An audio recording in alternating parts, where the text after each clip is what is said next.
Skyworld Kingdom Brawl is a real-time card fighter. It's an RTS of sorts, albeit not a traditional base building one. You have a deck full of units and spells, all of which can be activated if and when you have enough mana, by placing them on the battlefield. While placing your units, you can guide their starting path by tilting your controller.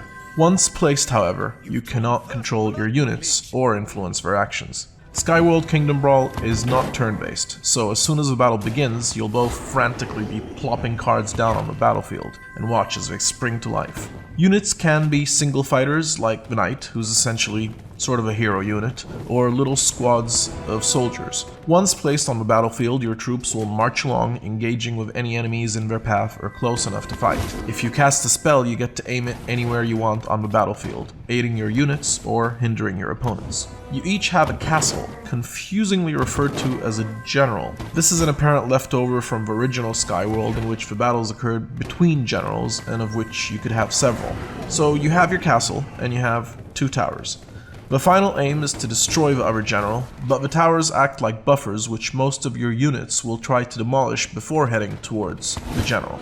Every unit in every building, including your general, has a health bar, so you can always tell how much health it has remaining. Destroy the other general, and you win. It's 1 round, and to the victor go the spoils.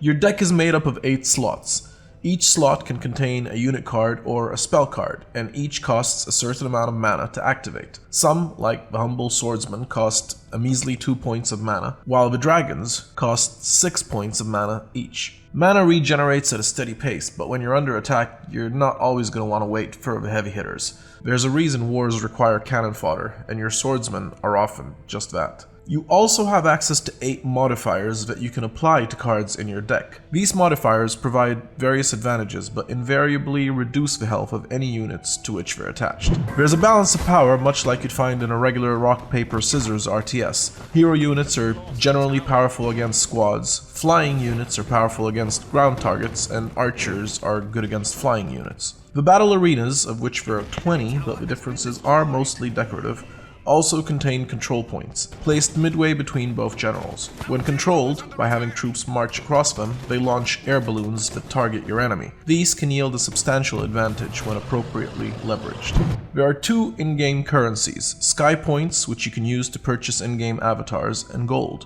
which buys you new cards to add to your deck. You earn both types of currency in-game, so you're not being held hostage by petty microtransactions. Vertigo games did well here. There are also a lot of cards to pick from, easily more than 30, so you can really build a unique deck. The game is also relatively easygoing on new players, giving you some gold even when you lose a multiplayer game. This generosity means that players of all levels can eventually equip themselves with most cards, effectively leveling out the playing field as long as you're willing to grind a little. Skyworld Kingdom Brawl is all about the online battles. I can't really imagine most players fighting the AI that much, except to learn the ropes before they feel confident enough to compete online. That's fine, because online is really where it shines.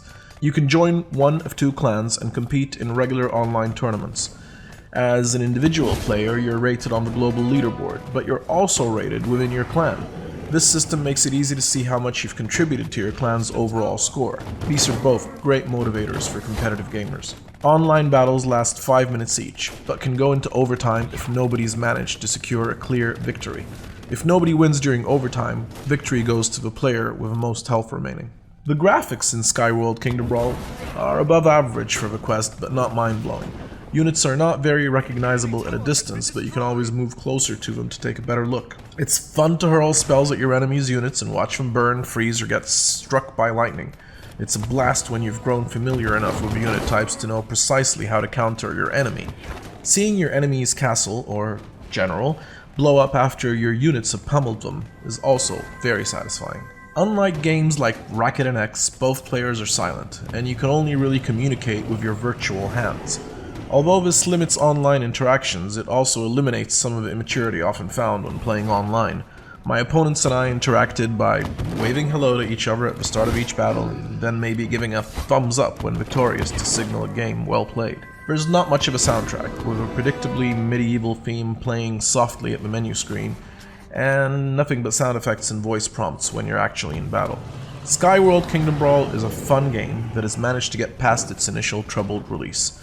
With great multiplayer, a basic clan system, online tournaments, and global leaderboards, it'll keep fans engaged for a long time. At the moment, it's also the only card fighter and the only real-time strategy game available on request, and for most RTS fans, that alone will be enough. Priced competitively at $9.99, Skyworld Kingdom Brawl is great value for money, and a game you should certainly try out if you have any interest in the genre.